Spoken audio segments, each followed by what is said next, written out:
On this episode of Lapeef, Let's Talk. Idiotic and primitive.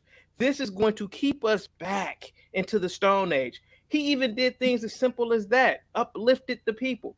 Then you have America, some of the greatest black men, the Honorable Elijah Muhammad.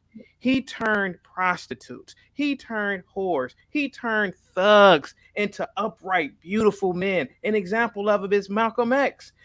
These people created institutions that still exist to this day. The University of Islam is a school of is dozens of these schools that exist because of the Nation of Islam. These people created farms and businesses and restaurants that still exist to this day. Chicago, really, you're in Chicago, you know what I'm talking about with the NOI. It's so many black men that you're overlooking. And yes, I agree with Anton. There needs to be a Negro in power that knows how to manage niggas. And the men named, they did a great job at that. Salute to you, Anton, and salute to you, Courtney. Anton, can I ask you a question? Because I'm an expert on African studies. Hold on. But I am. Hey, why are you looking like that? So I was at Anton. Who is a great dictator? Whenever I look at great leadership, I always refer back to the Bible. Okay. So I wouldn't say, when I say dictator, probably the people probably use it in an extreme version of the word, but you can say king, you can say dictator, you can frame it however you want to frame it, but it's sole power and control, and then you put in checks and balances such as a Senate or something like that to ensure that there's not a complete abuse of power or something like that. But outside of that, there really only needs to be one voice of reason and a lot of other people assisting this person in order to feed them the right information. So you're saying we need that in the black community, a leader in the black community, because in the U.S., the leader, I guess, would be the president.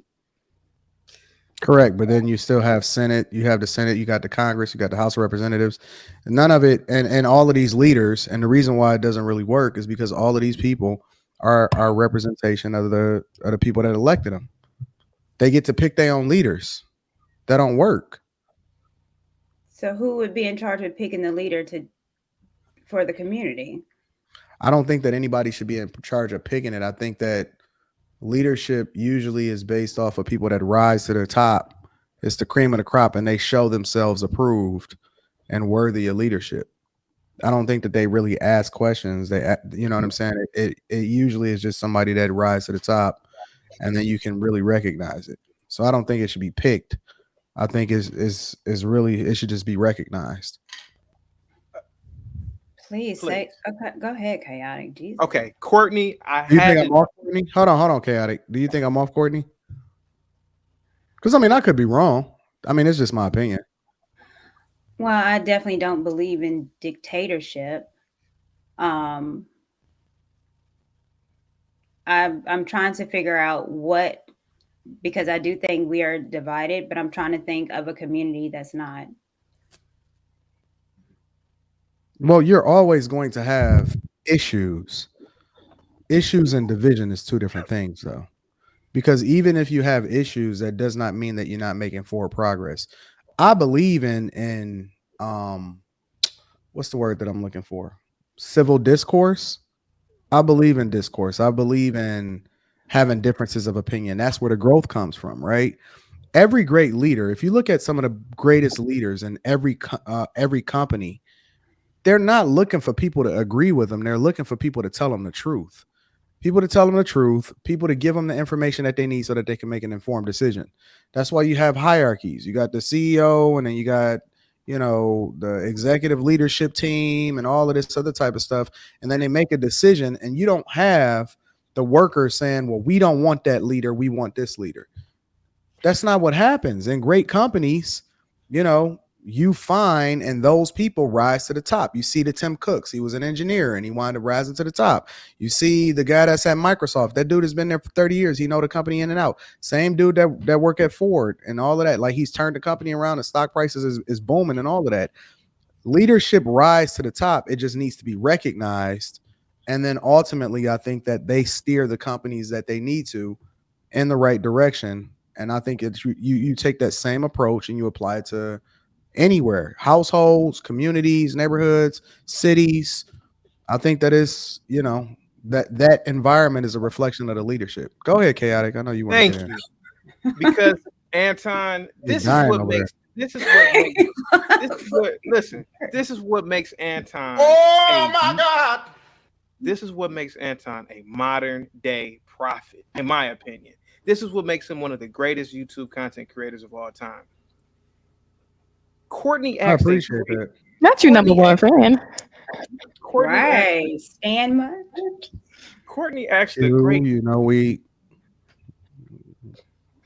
Courtney asked a great question. And Courtney, I have the answer. I have a background in African studies. I'm a staunch believer in Pan-Africanism. Thomas Sankara, I don't know if you know who he is. He rose to power at 34 years old in a country called Burkina Faso. He controlled the country. Him and Blaise Compaoré controlled the country. The country was a former French colony. The country became independent. He uplifted the country by introducing jobs, by basically eliminating all of the misogynistic laws. So he gave women high-level jobs in the government. The people used the resources of their own country and produced. They nationalized their resources. The only reason why that beautiful black man is not alive today is because Blaise Compaoré killed him in a coup d'etat. He was overthrown. And Blaise was the president up until a few years ago, until he was deposed. Jerry Rawlings in Ghana was a dictator as well. And he turned those primitive people. This was just recent. The people were still cooking on the ground, for God's sakes. Jerry Rawlings had to come in there and kick their ass and saying, this is idiotic and primitive. This is going to keep us back into the Stone Age. He even did things as simple as that, uplifted the people. Then you have America, some of the greatest black men, the Honorable Elijah Muhammad. He turned prostitutes. He turned whores. He turned thugs into upright, beautiful men. An example of it is Malcolm X. These people created institutions that still exist to this day. The University of Islam is a school of dozens of these schools that exist because of the Nation of Islam. These people created farms and businesses and restaurants that still exist to this day. Chicago, really, you're in Chicago, you know what I'm talking about with the NOI. It's so many black men that you're overlooking. And yes, I agree with Anton. There needs to be a Negro in power that knows how to manage niggas. And the men I named, they did a great job at that. Salute to you, Anton, and salute to you, Courtney.